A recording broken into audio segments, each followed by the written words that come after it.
Per chi volesse, c'è la diretta disponibile anche in aula 3. C'è la diretta dell'evento anche in aula 3 per chi volesse vederla.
Per chi fosse in piedi è disponibile il collegamento video in aula 3, c'è un collegamento video disponibile in aula 3 e a breve inizia l'evento.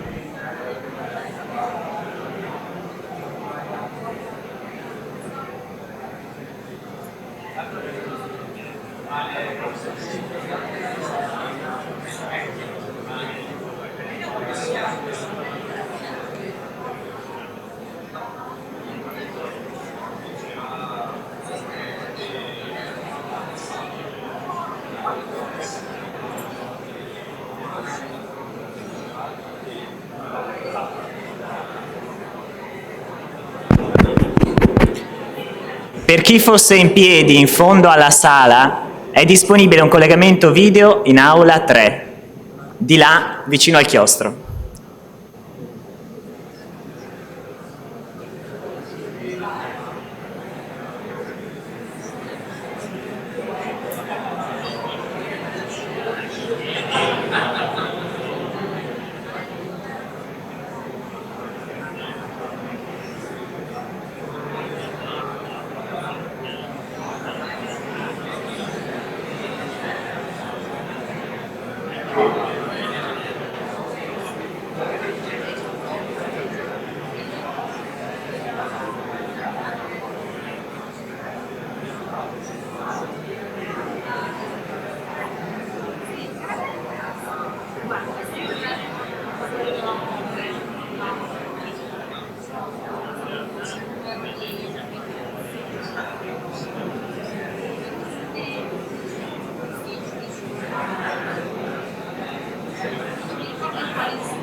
Good evening, everybody, and welcome at Sant'Anna for this ceremony. Today we have the honor to have Professor Joseph Stiglitz with us. I don't need to introduce you, Professor Stiglitz, to you. I will only say a few words since we are also a bit late, so I will try to save time for Professor Stiglitz's conference.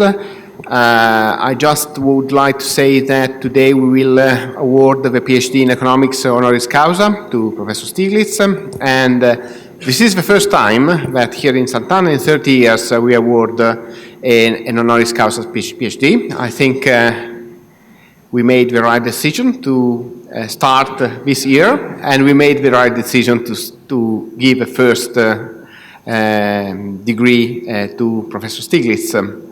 It will be difficult to improve, but we are setting a good standard for our honorary degrees, so I'm very happy for this.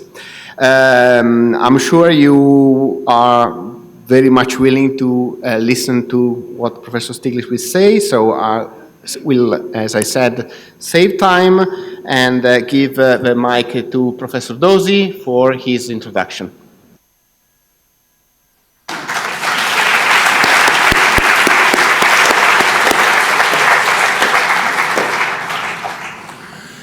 It is an enormous pleasure to have Joe here.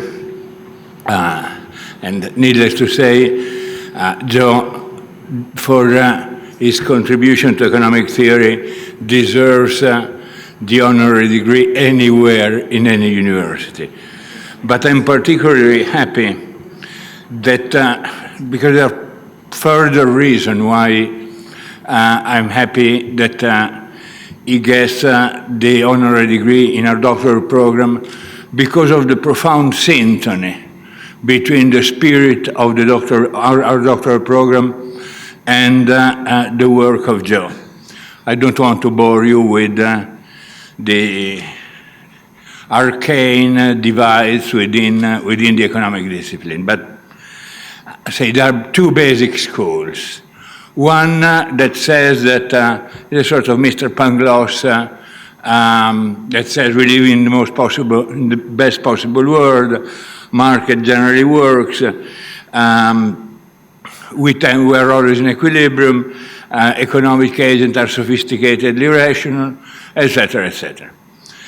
The other, say, what I'd like to consider Copernicus, as opposed to Ptolemeus, says that you have got widespread general market failures, that the economy is generally far from equilibrium, that it is even difficult to say what means to be rational in a world that changes, all the time.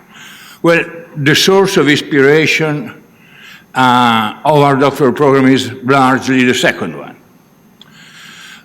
We do teach indeed also the first one in my spirit mainly for vaccination purposes, because the discipline did not follow the advice that our mentor, more mentor than Joe and me because of the age, but also my mentor, Bob Solo, used to say in one interview around a quarter of a century ago, he was asked, but you're accused of not taking this guy, this extreme Taliban of the market seriously. And he replied, why should I? And then he went on by saying, well, if in your place, in front of me, suppose I were a psychiatrist, and in front of me comes and someone that says that is Napoleon. The last thing that I want to do is to discuss the tactic of the chivalry in the Austerlitz battle. Unfortunately, we did not follow the advice of Bob Solo, and a good part of this discipline took the Taliban seriously. So we need to teach also that part. But for subversive purposes, so to speak. In that respect, Joe has been extremely subversive, because Joe has used the instrument of, quote unquote, the enemy to undermine the major proposition of the enemy itself. I mean, he says, okay, do you want me to suppose that the world is in equilibrium? Very well. Do you want me to suppose that people are rational? Very well. But then it's enough that you take information seriously, the fact that information is not equally accessible by all the people, that you have got learning in the economy, and then all the edifice, apologetic edifice of the status quo falls down. And this is what admirably Joe has done. There is a final reason why I'm particularly happy to have Joe getting her PhD. And this is the fact that he's one of the few economists that has a deep moral, civic passion. I mean, after all, economics has effect on the life of people, on employment, on wealth, on everything. I mean, it's not like archaeology or Finnish philology. No, they are very, very admirable, but with less impact on the everyday life of people. We do, and we have an enormous responsibility. And I hope that we are able, in our PhD program, to teach also the social responsibility of economists. Joe has been an example in that, in addressing repeatedly issues like inequality, unemployment, the effect of policies, and is an example for all of us. For all this reason, I'm extremely happy to introduce this ceremony in honor of Joe.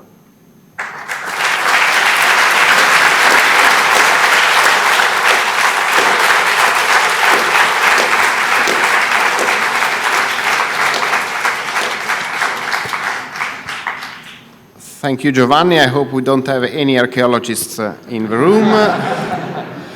And it's now the microphone for the laudatio to Lord Robert Skidelski from Warwick University. Thank you.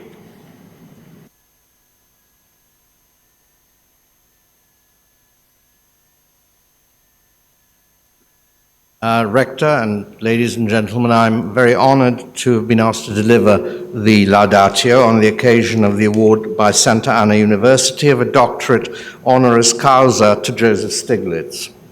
It's a daunting task because of the scope and importance of Stiglitz's many contributions to economic theory and policy. But I shall try, in the time I have, to outline the main trunk of his work as I see it, setting it in the context of his life and times. Joseph Stiglitz was born on the 9th of February 1943 in Gary, Indiana. His father was an insurance broker, his mother school teacher. The family was Democrat-leaning. What he calls intense political discussions took place around the family table, no doubt giving him his taste for argument and resistance to dogmatism. This Socratic atmosphere was reinforced at Amherst, a liberal arts college where he first studied economics. Asking the right question was more important than getting the right answer, a lesson to all economists who study fantasies of their own making. The American political scene at the time was dominated by the start of the civil rights movement and Lyndon Johnson's anti-poverty programs designed to improve the condition of poor Americans, especially black Americans. The great themes of Stiglitz's economics and source of his radicalism are thus not the existence of general unemployment, which gave rise to the Keynesian revolution, but the problem of what used to be called poverty in the midst of plenty. His starting point was microeconomic, not macroeconomic. Joe Stiglitz marched with Martin Luther King in the 1960s. He left Amherst without a first degree to pursue a doctorate in economics at MIT on the relationship between economic growth and income distribution. Postdoctoral work followed at Cambridge University, UK, on a Fulbright scholarship, where he famously clashed with Joan Robinson, whose opinion of American economics was never very high. His main academic homes were Stanford from 1988 to 2001 and Columbia University. Since then, he received the Nobel Memorial Prize in Economics in 2001. The crucial contexts, I believe, for Stiglitz's work were the breakdown of Keynesian economics in the 1970s and the collapse of the Soviet Union in the 1980s. From this political economy perspective, Stiglitz's economics may be seen as a theoretical attempt to justify a political middle way between a rampant laissez-faire capitalism and a collapsing state socialism. In his lectures on macroeconomics in 1976, Stiglitz argued that the Keynesian consensus of the 1950s and 1960s had disintegrated partly because of the lack of secure micro-foundations. The issue was not whether unemployment was voluntary or involuntary, but why some prices, notably wages, changed more slowly than others. For this, it wasn't enough to posit ad hoc institutional rigidities. One needed, and I'm quoting, information theoretic reasons. This thought introduces the main thrust of Joe Stiglitz's work. How much do people know about their situations or the future in making their decisions? Between the omniscience of the neoclassical school and the radical uncertainty of Keynes was a vast field of imperfect information waiting to be analyzed and modeled. This was the field Stiglitz made his own. He was awarded the Nobel Prize in Economics in 2001 for his, I quote, pioneering contributions to the theory of markets with asymmetric information, which, I quote, transformed the way economists think about the functioning of markets and gave them tools for analyzing a broad spectrum of issues. He was awarded the prize with George Akerlof and Michael Spence. Each of the three originated different lines of thought in the field. Akerlof's work showed how information asymmetries can lead to adverse selections, the textbook example being the market for lemons.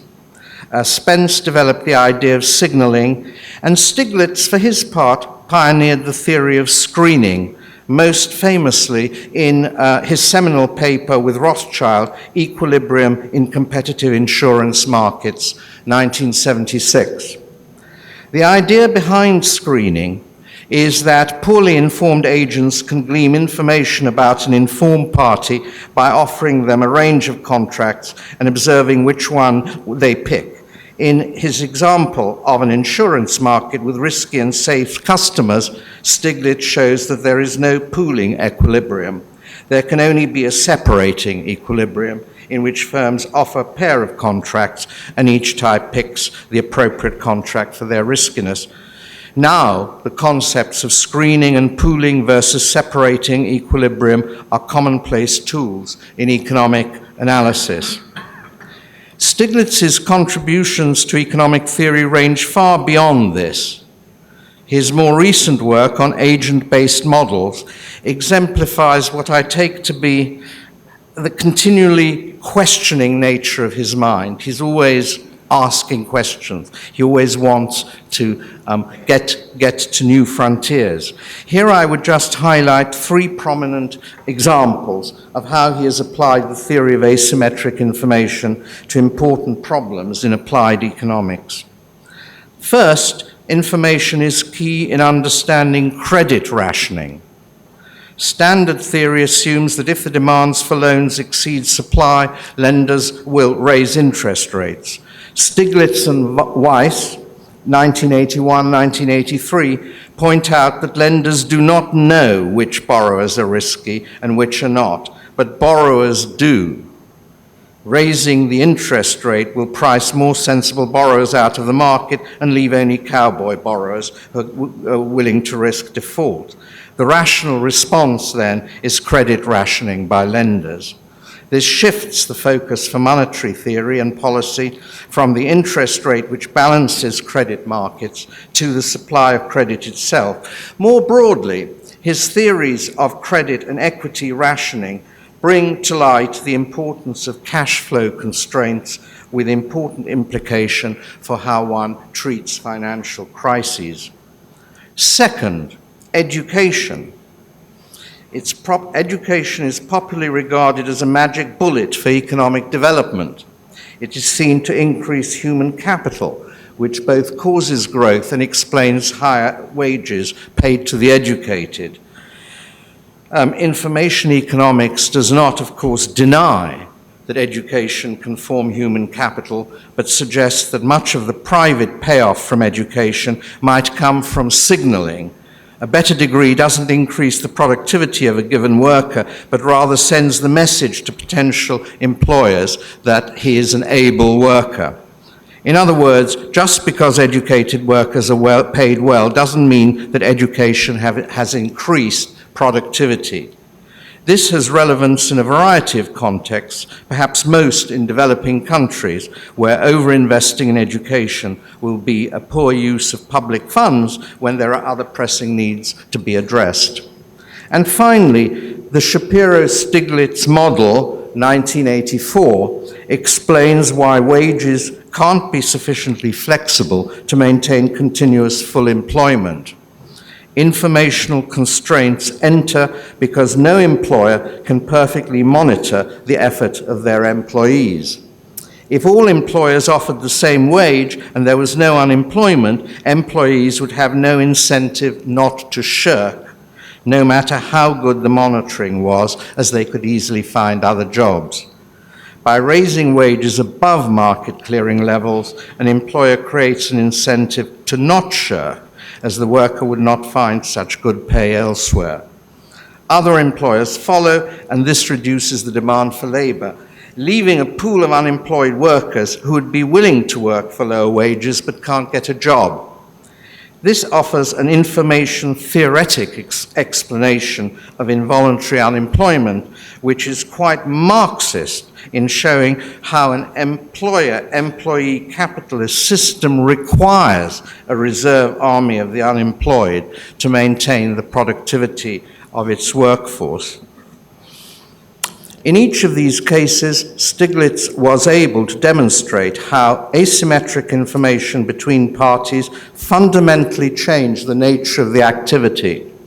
His body of work has questioned the competitive equilibrium paradigm by demonstrating the tendency of imperfect information either to produce suboptimal equilibria or none at all, and it's had important implications for public policy. Under the last, I would particularly single out his essay on the economic role of the state, dating from 1989, in which Stiglitz made the economic argument for the state's role in allocation and in redistribution. The traditional approach to welfare economics was to establish a set of conditions whereby markets lead to Pareto efficiency and then identify market failures, public goods, externalities, monopoly, and so on. But Greenwald and Stiglitz, 1986, showed that this was to start at the wrong end. It's wrong to say markets work in the absence of market failure. One should turn the problem round. Markets always fail. The question is, given that the state too is liable to failure from incomplete information, whether, to what extent and in what areas the state can improve on market outcomes. Stiglitz's theoretical achievements have been the basis of his role as a policymaker and activist. Not only have they equipped him with the tools to push economic theories towards real-world problems, but they've also given him the credibility necessary to become one of the most blistering critics of poor economic policy. Much of his recent non-technical work has been directed to castigating the laissez-faire approach to globalization. In developing his critique, he was heavily influenced by his experience as chief economist at the World Bank in the 1990s. This convinced him that Washington-inspired policies to promote economic development in poor countries were in fact hindering it.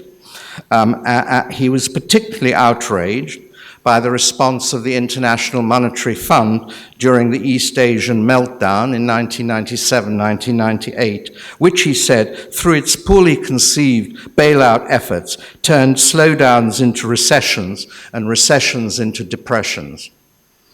His public criticisms are said to have led to his removal from the World Bank in 2000 at the behest of then US Treasury Secretary Lawrence Summers. His main purpose in a series of popular books was not to attack globalization as such, but to reform its working so as to stop rich countries from exploiting poor countries. He has brought to this quest a missionary fervor rooted in the same impassioned desire to do good which led him to march with Martin Luther King in 1963. The rules of the game, in his view, have been largely set by US corporate interests.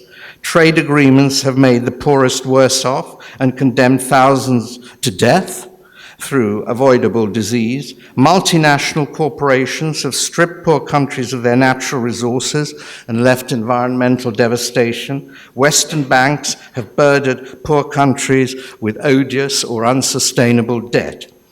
Of a piece with Stiglitz's other work has been his emphasis on asymmetric information as a source of power and the need to equalize information flows in order to redress the bargaining imbalance between rich and poor countries. So how can I sum up his contribution? Very difficult. In theory, Stiglitz's distinctive method, I think, is not to attack orthodox theory frontally, but this is something that Professor Dossi has mentioned earlier, but to use the tools of orthodoxy to undermine orthodox conclusions. In his view, the premises of neoclassical theory can be made sufficiently elastic to evade its conservative conclusions normally drawn for policy. The task then is to wrest control of theory from reactionary economists. Hence his close association with INET, the Institute for New Economic Thinking, set up with a grant from George Soros. This, I should add, is the characteristic new Keynesian approach. I hate these labels, really, because they're not very accurate, but I think that is the nearest I can find. Unlike Keynes, Stiglitz has set himself the task not of trying to overthrow reigning theory, but of enlarging its radical potential by developing models under its umbrella capable of explaining particular problems of pressing social importance. He's not a grand theorist, but the theorist of ambiguous situations. A radical, not extremist cast of mind also informs his policy advocacy. He rejects claims of omniscience, whether of the central planner or the market fundamentalist. In his political life, he is a classic social democrat. He has been an inspiration to all those who have sought to make economics more fit for the only purpose for which it exists, which is to improve the human condition. The question which, for me, remains unanswered is whether the economics of information, for which Joe Stiglitz is rightly honored, can carry the burden of explanation and hope placed on it. Much hinges on the answer one gives to that question. A laudatio is a eulogy, a panegyric. So, rectors, ladies and gentlemen, let me end my eulogy by praising the outstanding performance in the field of economics of Joseph Eugene Stiglitz.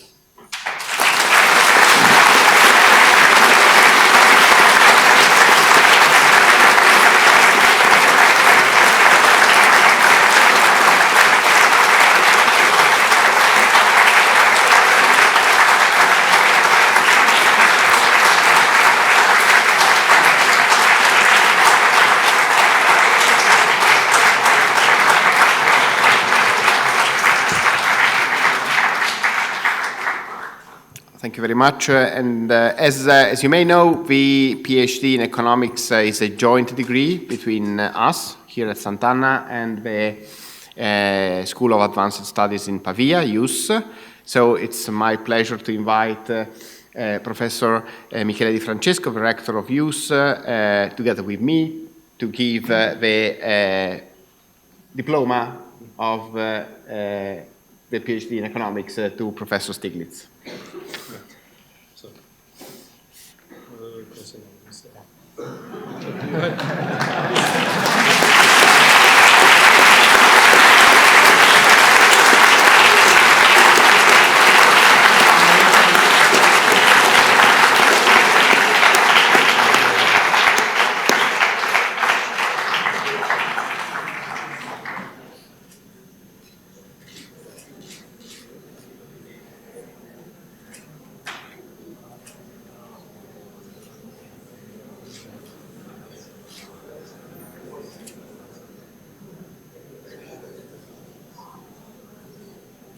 Thank you very much. Thank you. And now it's time for Professor Stiglitz to give his Lectio Magistralis. The title is the Euro, Why It's Failing and How to Fix It. So we are all very willing to listen to your talk.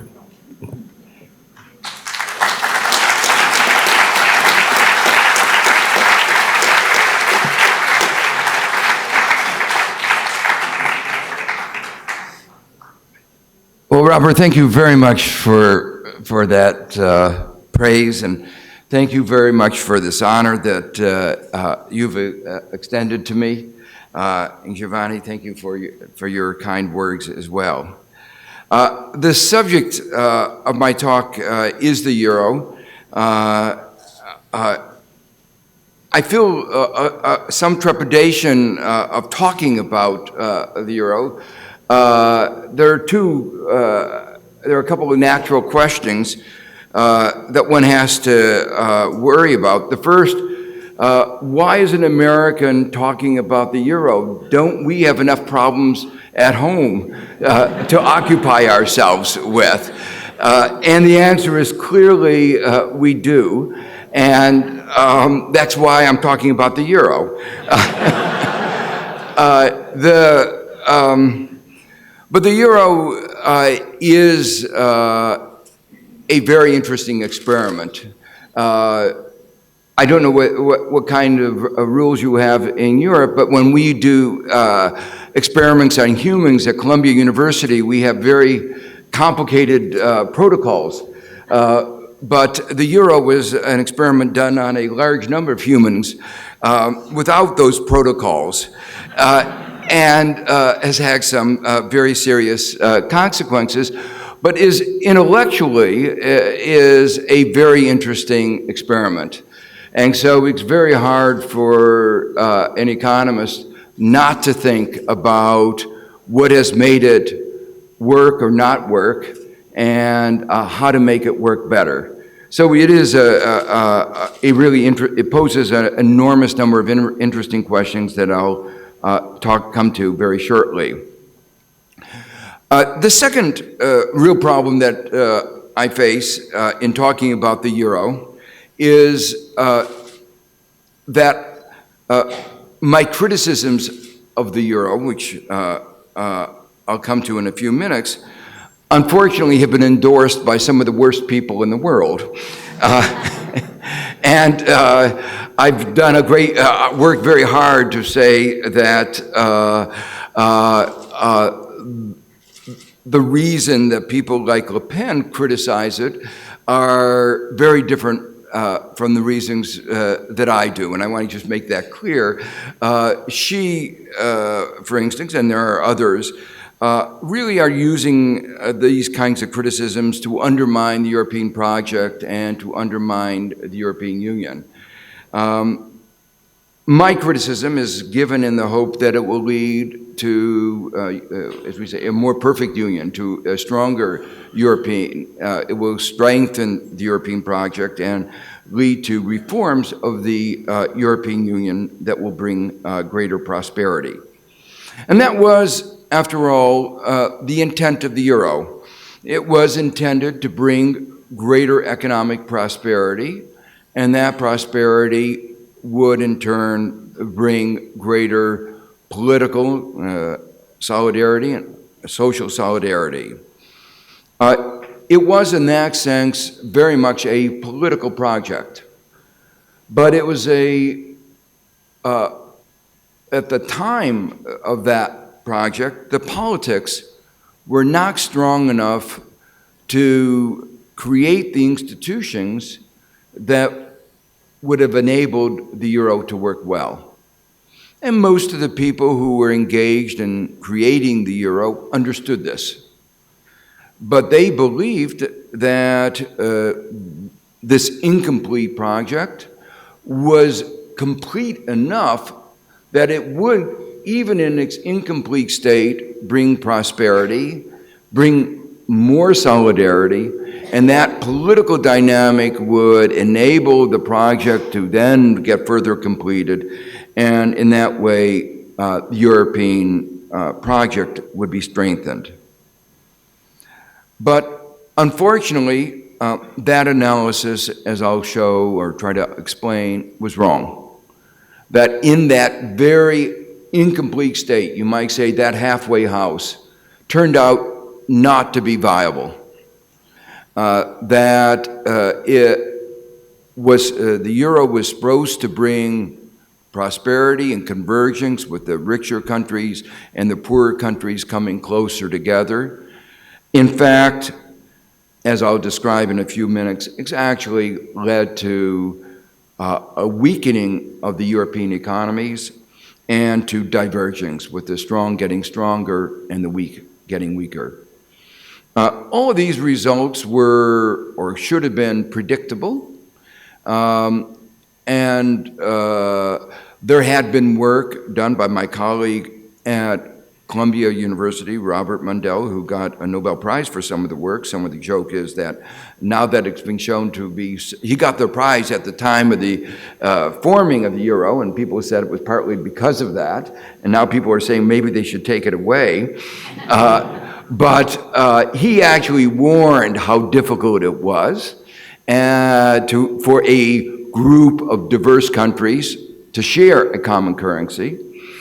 And what has become clear in the succeeding quarter century is that he vastly underestimated the difficulties, that his simplistic models ignored some of the crucial things. They didn't have banks in them, they didn't really have place-based debt, they didn't have a whole set of the institutional features of a modern economy. And the result of that, of using the wrong models, was that even though he said it was going to be difficult, it was much more difficult. And that is why, in part, things have not worked very well. So what I'm going to try to do this afternoon, as I say, is to try to, first, to describe how things have gone. In a way, I don't need to do that because you've experienced it. But this is an outsider looking at the numbers, and the numbers try to capture a little bit of what has gone on. And then to try to explain what has happened, and then to talk about the kinds of reforms that could make the euro work. So I have just here a few slides that describe what has happened in Europe, and perhaps the most important, a clear statement of what has happened is that the global financial crisis, which began in the United States, one would have thought the effects would be much worse in the United States. I mean, that's typically what happens. You have a crisis in a country, and the country is the country that suffers the most. Yet, as I'll show a little bit later, Europe has been much slower to recover, and the downturn has been much worse. So if you look at GDP in Europe, it's just recovering to the levels that it had before the crisis. In fact, many countries around Europe have a lower GDP than before the crisis, even today. And so if you look at the average yearly GDP change from 2007 to 2016, we're talking about a whole decade now. There's been a whole decade of decline on the part of a large number of European countries. In fact, even the best performing countries like Germany, their growth is sufficiently weak that if you were not grading on the curve, you would say it probably should get a D. It's only because everybody else has done so badly that it looks good. In fact, many of the countries have had a downturn that was worse than the Great Depression. Words convey how we think about things, and a word that is not being used as much as it should have been used in Europe is the fact that Spain, Greece, Portugal, Ireland had very deep depressions, depressions that were worse than the Great Depression. And when you understand the depth of the economic downturns, you understand, the nature of the suffering that has been generated. There are other ways of articulating the change, and that is In the case of the euro, in the case of the United States, in the case of Japan, output per member of the working age population has now basically been returned to what it was before the crisis. But in the euro area, real GDP per working age population remains markedly below. An aspect of this deep economic downturn that is particularly disturbing, symptomatic of a massive waste of resources, is the fact that the unemployment rates have been so high. While it's good that they're finally coming down, they remained high for a very long period. But a concern, particularly of young people, not here, I suppose, because you're so well educated, but for most of Europe, is that there remains very high youth unemployment, twice as high as the average rate of unemployment. And one of the reasons that's of such concern is that it is in those years that people are supposed to be building up skills. And if you have long periods in which the population is suffering from high levels of unemployment, the labor force isn't picking up skills, and so future productivity is impaired. So this is in effect, those of you in physics know, we call it hysteresis. That is to say, a deep downturn of the kind that Europe is experiencing over the last decade will have effects for a decade or more. So it's not only that Europe has experienced a lost decade, the consequence of that lost decade is the likelihood of slower growth, at least for another 10 years. The net effect of which will be a quarter century or more of very poor economic performance.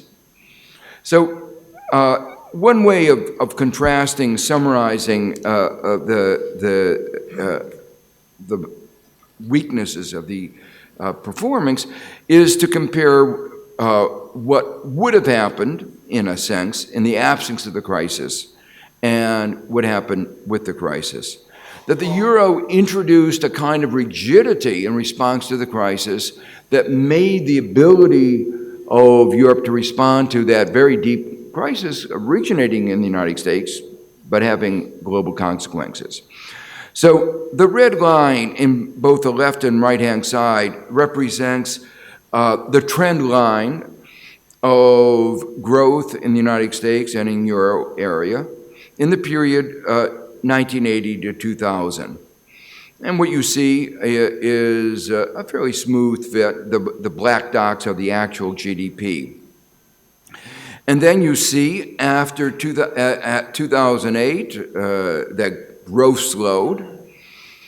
In the United States, finally, we are beginning to grow. It's anemic growth, much lower than it was before the crisis.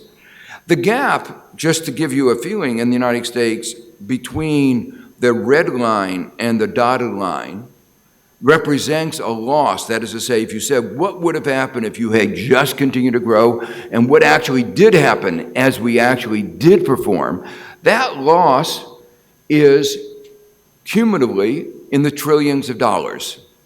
We're talking about more than $5-6 trillion. And even for a rich country, that's a lot of money. But if you look at the left-hand side in the euro area, there's a couple of things that one should observe. First of all, that for the euro area as a whole, the introduction of the euro did not lead to any faster economic growth. Some of the countries did a little better, some of the countries did a little bit worse, but the average, hardly any change. It was just continuing on the trend. So there's no euro benefit that came from the euro.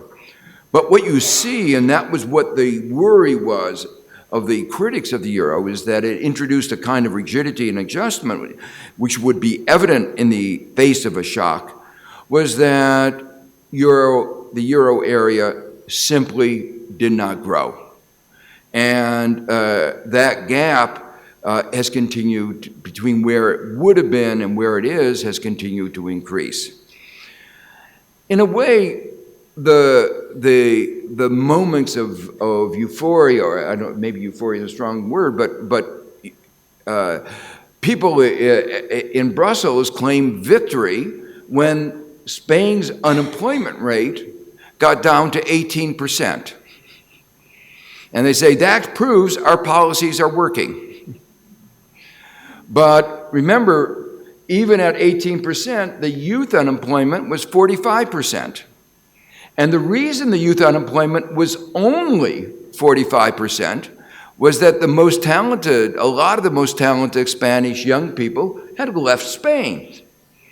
So that's one way of solving your unemployment.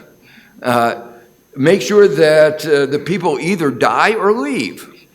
The dying strategy is what they've been trying in Greece, and the dying and leaving strategy. But the unemployment numbers may look better, but the prospects for future growth look even worse. So that leads us to the question. So the numbers are quite striking, and anybody looking at them has to ask the question, why? And we're not talking about 1 year or 2 years. We're now talking about a decade. And we're not talking about 1 or 2 countries. You can always tell a particular story about a particular country. Greece didn't do what it should have done. But we're talking now about the whole Eurozone area. So if one country is a problem, you could say there's a rotten apple, the country makes a mistake.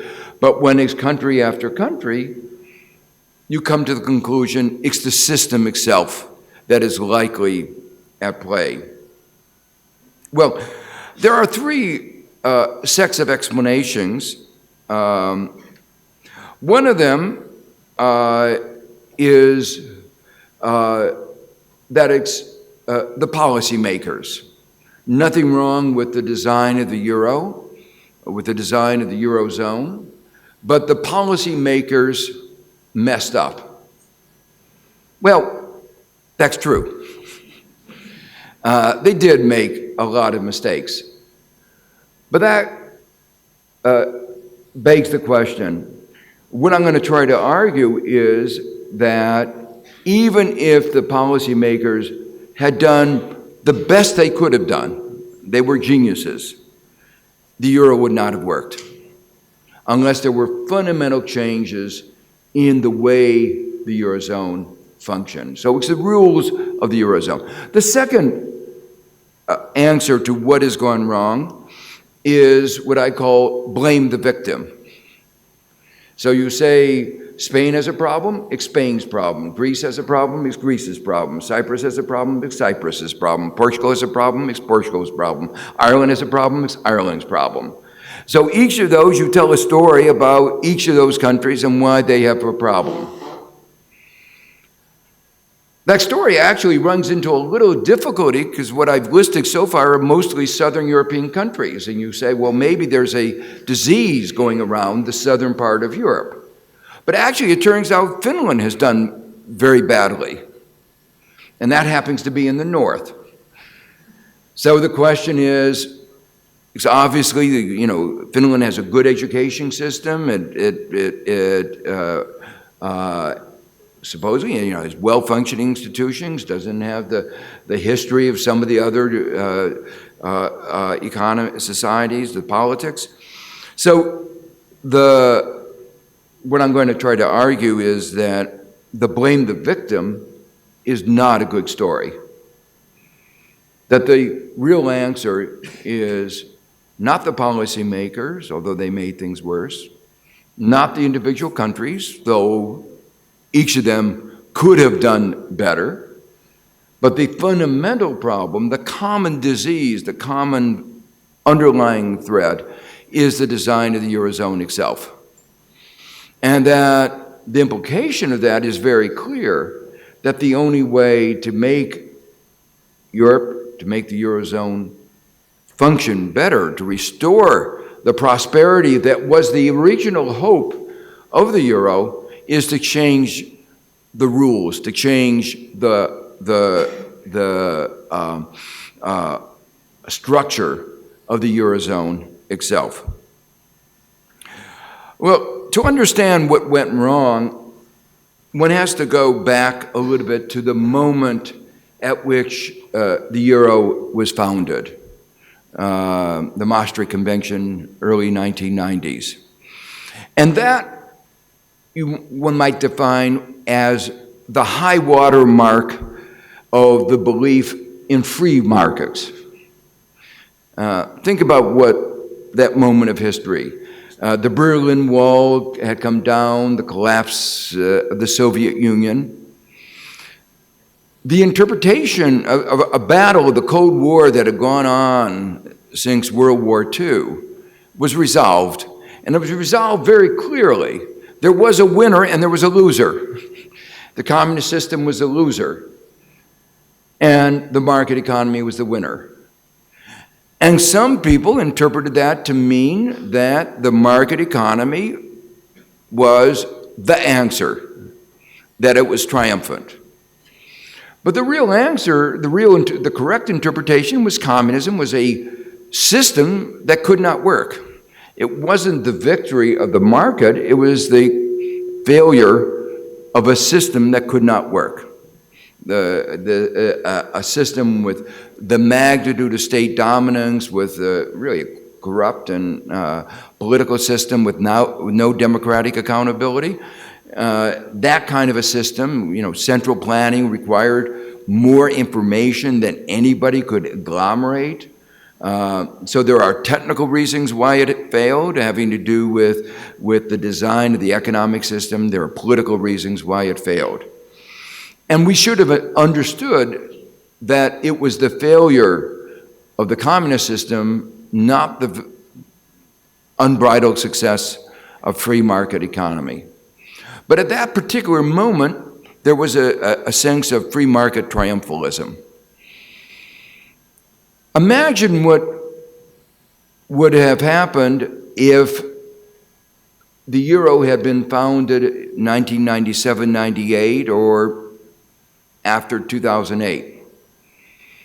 Well, go back to the founding of the euro in 1992.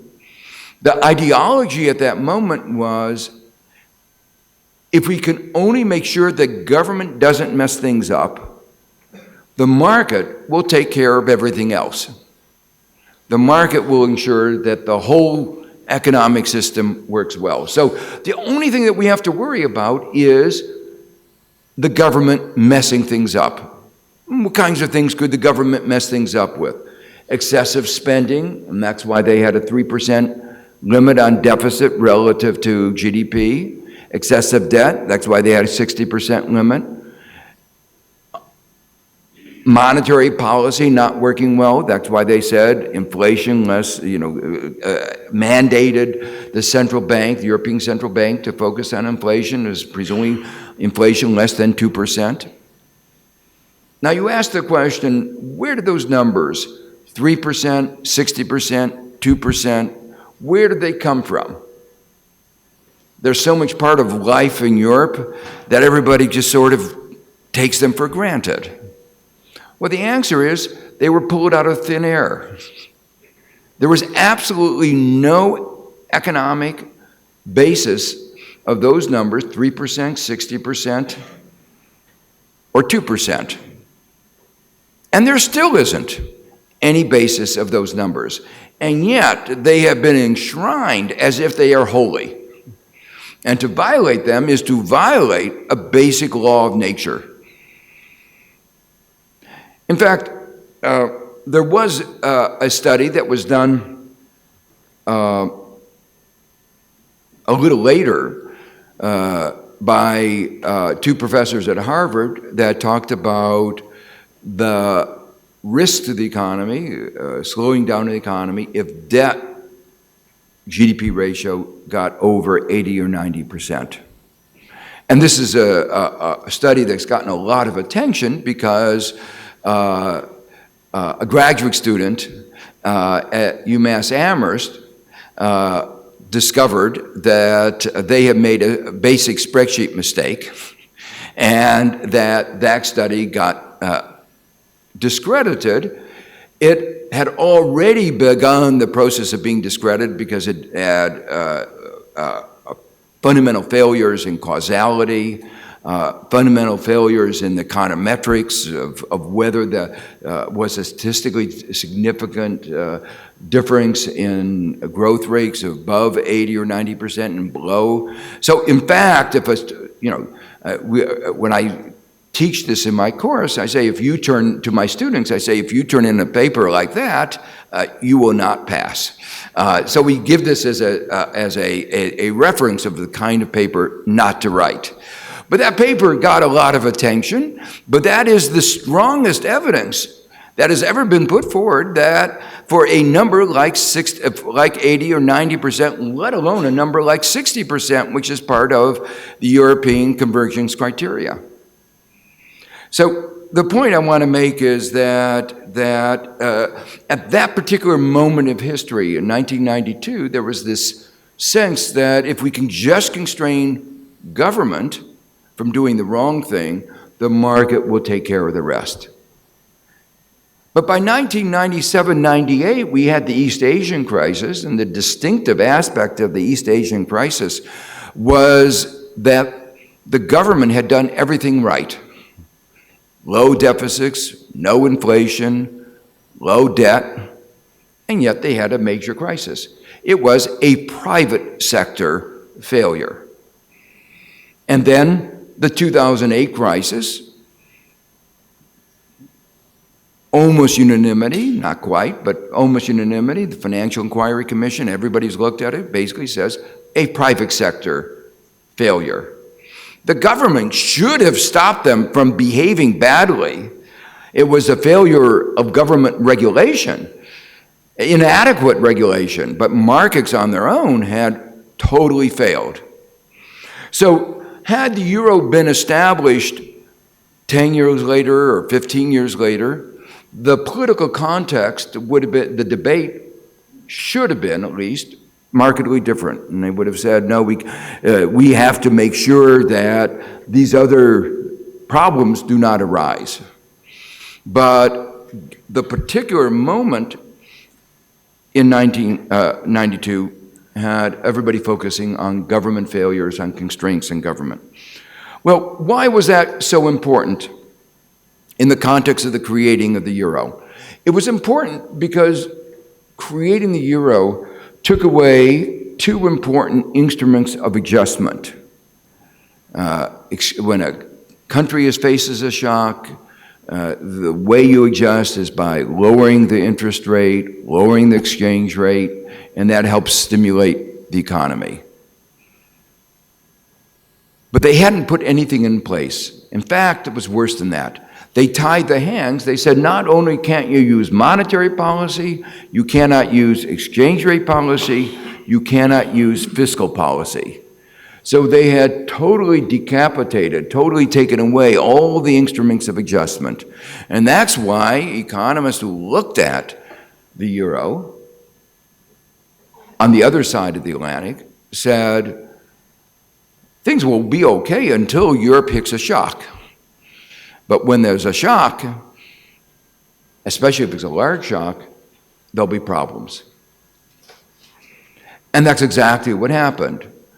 Europe was unlucky that there was such a large shock and it came so soon. You have to remember the euro just really started in, depending on how you define it, in 1999 or 2002, and then the shock came in 2008. It wasn't very many years before the shock came, but there are always shocks. And it was a very, very large shock, the largest shock in 75 years. But the concerns about the inability to adjust proved even worse than people had expected. Now let me try to explain why what I've just described is how the euro took away the mechanisms of adjustment and tied the hands.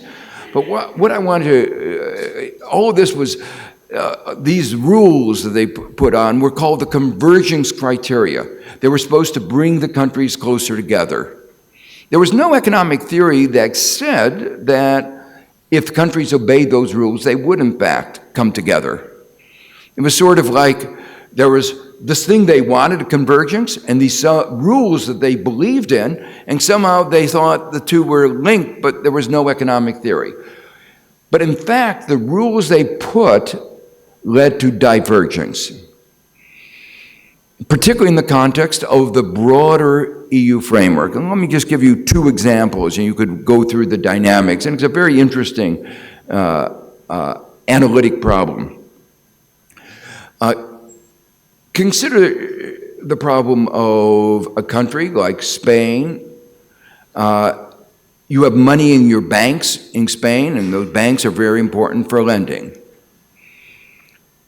What backs the banks in the current construction of the Eurozone? It's the government. Now, why is that important? Well, let's go back to 2008 and the beginning of the crisis, the collapse of Lehman Brothers in September 2008. The standard story in economics is if you have a country that has mismanaged its economy, where does money go? It leaves the country. You don't want to have your money in a country that doesn't know how to manage itself. And the United States had showed that it didn't know how to manage its macroeconomy, and you therefore would have expected money to leave. But what actually did happen? There was a massive flow of money to the United States in the latter part of 2008 and the beginning of 2009. Now, why was that? Well, it was actually very simple. I was on a conference call, a phone call with Obama and a few other people right after Lehman Brothers collapsed, and the Democratic Party was trying to decide on what its response would be to the Lehman Brothers crisis. Remember, Obama was the candidate at that point. The election, this was in September, the election was going to be in November, and Bush had come forward with a proposal from his Secretary of Treasury, who had been head of Goldman Sachs. They came forward with a proposal for a $700 billion bailout of the banks. People are talking about a little bailout in Siena. I just keep this in perspective. This was $700 billion. So the first remark in the conversation, in the conference call, which was mostly bankers and me and one other person, the first question was, why only $700 billion? And the answer was, oh, don't worry about that. We were afraid, they were afraid that if we said $1 trillion, people might get scared and think it was too big.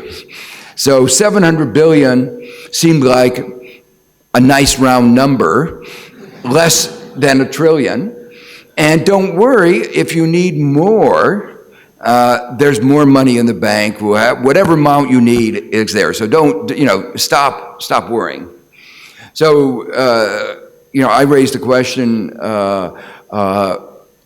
shouldn't we also do something for homeowners that were losing their homes? And the response to the bankers of don't get out of the way of we're talking serious business here. We're not interested in homeowners. And so we got the $700 billion bank bailout with a couple billion going to homeowners. The point I want to make, besides the amusement of the political economy of the story, is that behind American banks stood a government with a very deep pocket. Behind the Spanish banks stood a government without any pockets. And so if you had your money in the Spanish banks and you were worried, rightly so, where would you take your money? You would take your money out of Spain and try to put it in Germany because the German government could back their banks. So what does that mean? What it means is we don't have a pure market economy. We have a market economy with institutions like banks that are private, but behind them stands government.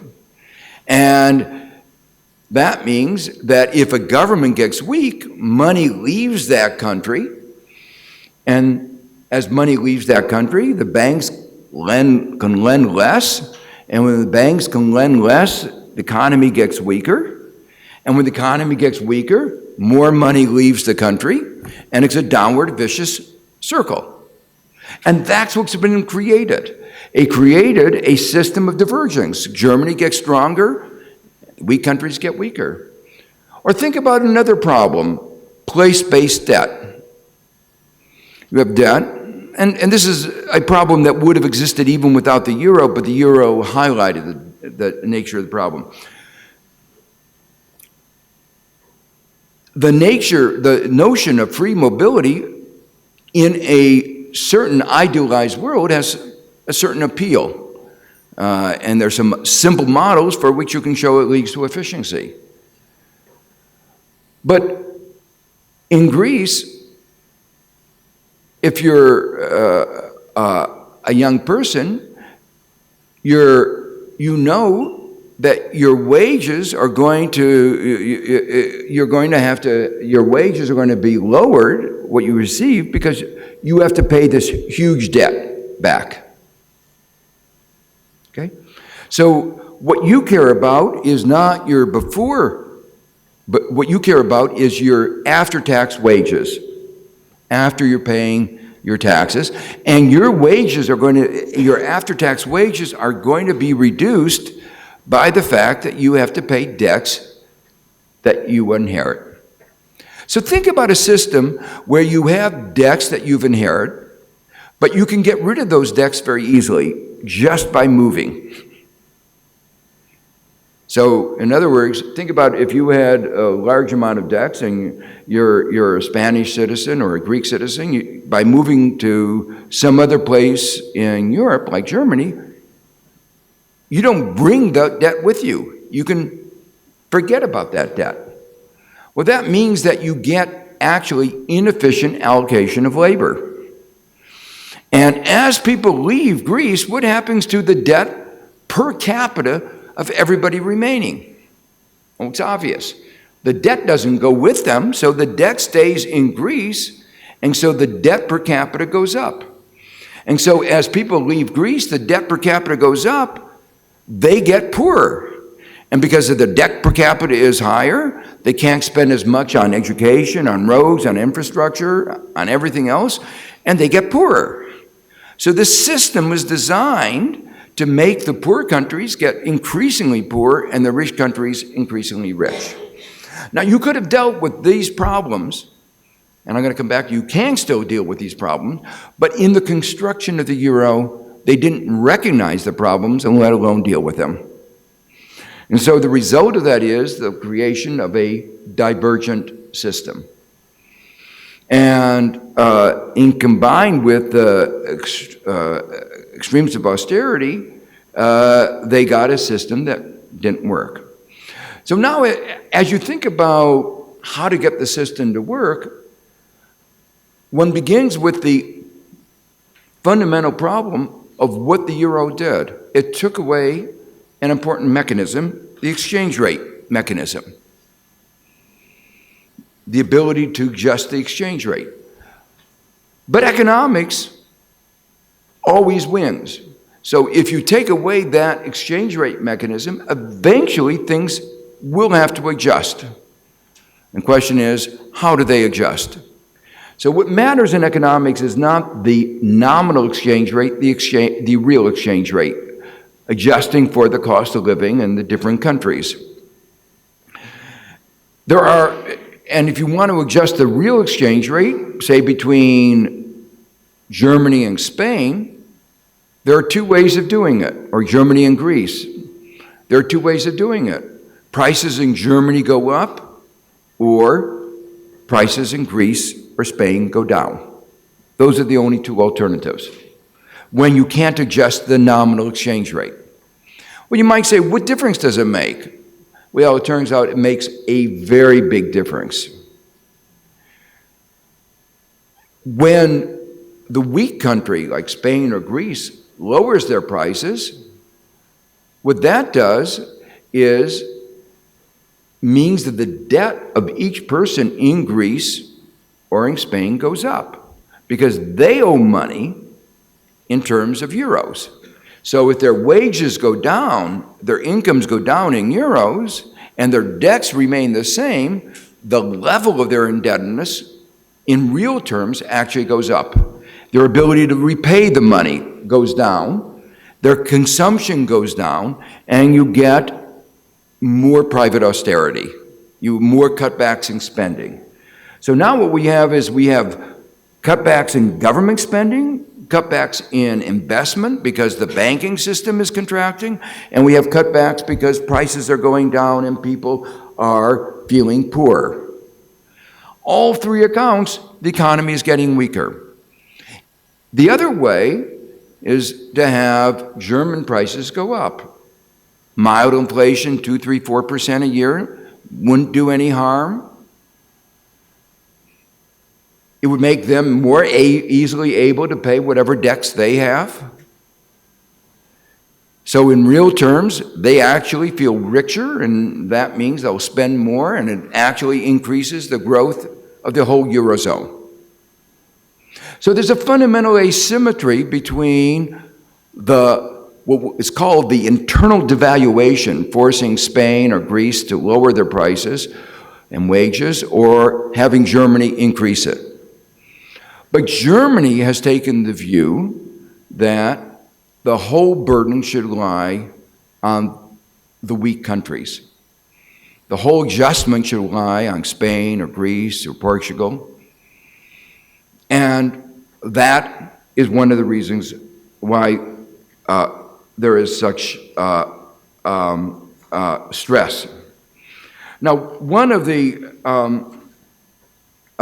consequences of this, let's see if I have this, no. One of the consequences of this is that Germany is wound up with enormous current account surpluses. In other words, it's exporting a lot more than it's importing. The IMF estimates that Germany's exchange rate, taking into account its price level, is undervalued by 15%. I don't know if you remember before the crisis in 2008, the IMF and others repeatedly warned about unsustainable imbalances, which meant some countries were exporting too much relative to their imports. And the focus of concern was on China. And they would say China is engaged in unfair trade practices, keeping exchange rates too low, and that was causing global imbalances that were a threat to the whole global economy.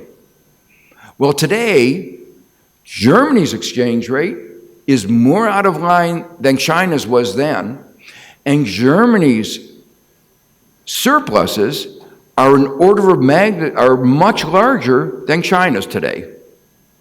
So if China's a problem, Germany is a much bigger problem.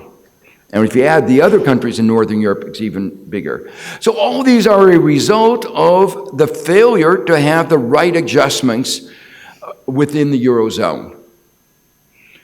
So what is very clear is that this is not sustainable. Something will have to give. Well, what then are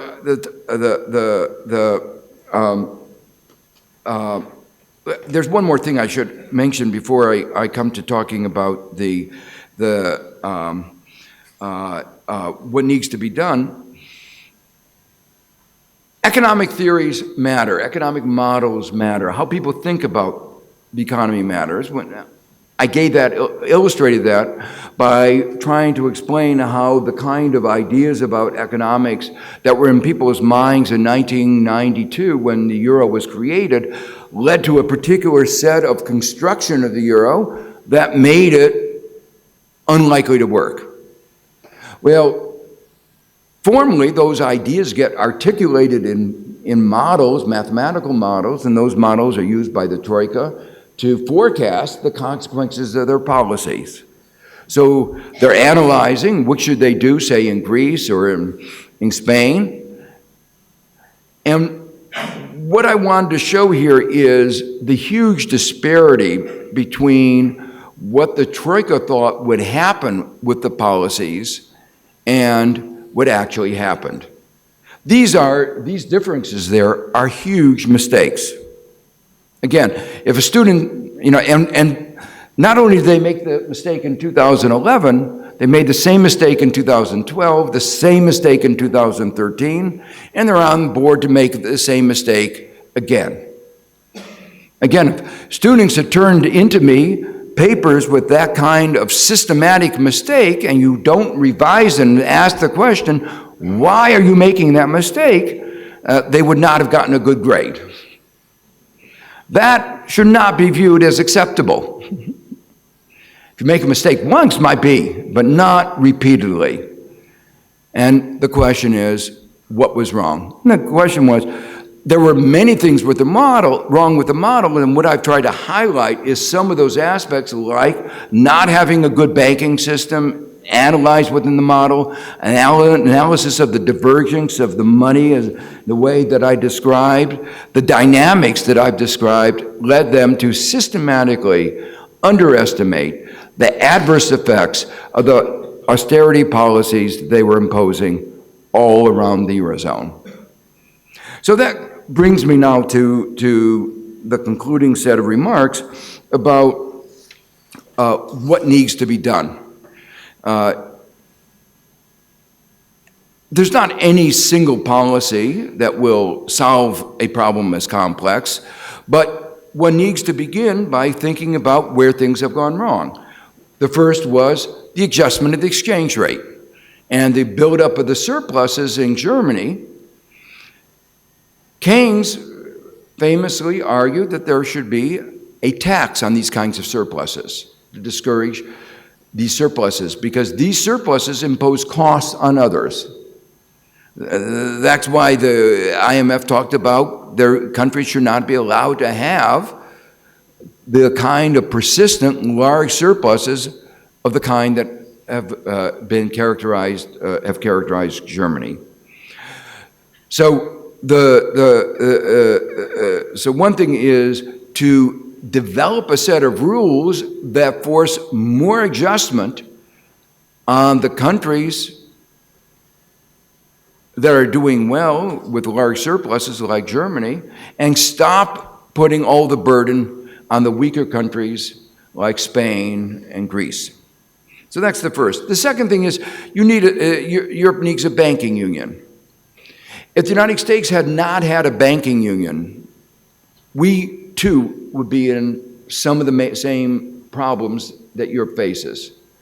If the state of Washington had bailed out Washington Mutual, which is one of the biggest bankruptcies we had, the state of Washington would be in the state of Greece. That is to say, it would be in the state of collapse. But it wasn't Washington that had to bail it out. It was the federal government.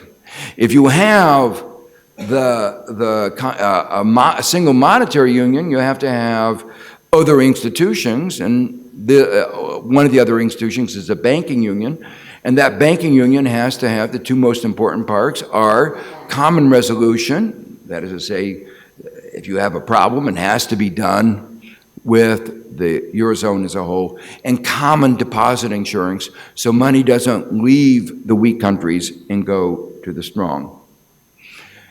You have to have other common institutions. For instance, when we go into a recession, California has a high unemployment.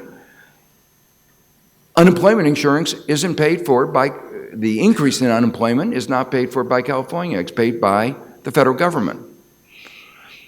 If California had to pay, it would drain all the money out of the state of California. It couldn't invest in education, it would get weaker, and there would be a downward dynamic. Instead, by the federal government picking up that and putting actually stimulus to the state of California, we restore convergence. There needs to be, in short, stabilization. There's been solidarity funds for the new entrants. There needs to be a solidarity fund for stabilization. The bottom line can be put very simply.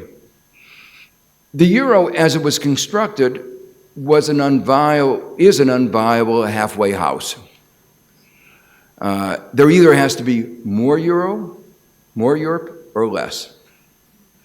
That this halfway house is one which leads to divergence, has led to stagnation, makes it impossible to respond to shocks, and this last shock is a quarter century of lost growth, but there'll be other shocks going forward.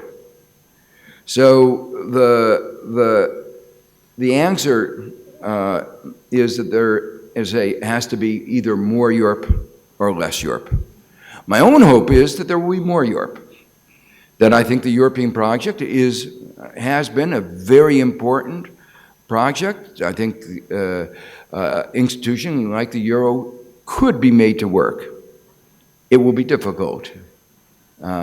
It was more difficult than my colleague Bob Mundell thought. But there's now a quarter century of learning experience, and that Europe should be taking to heart what has been learned from that quarter century of experience to try to figure out how to make the euro work so that Europe can return to prosperity and the kind of solidarity, European solidarity, that was the hope at the time can be realized. Thank you.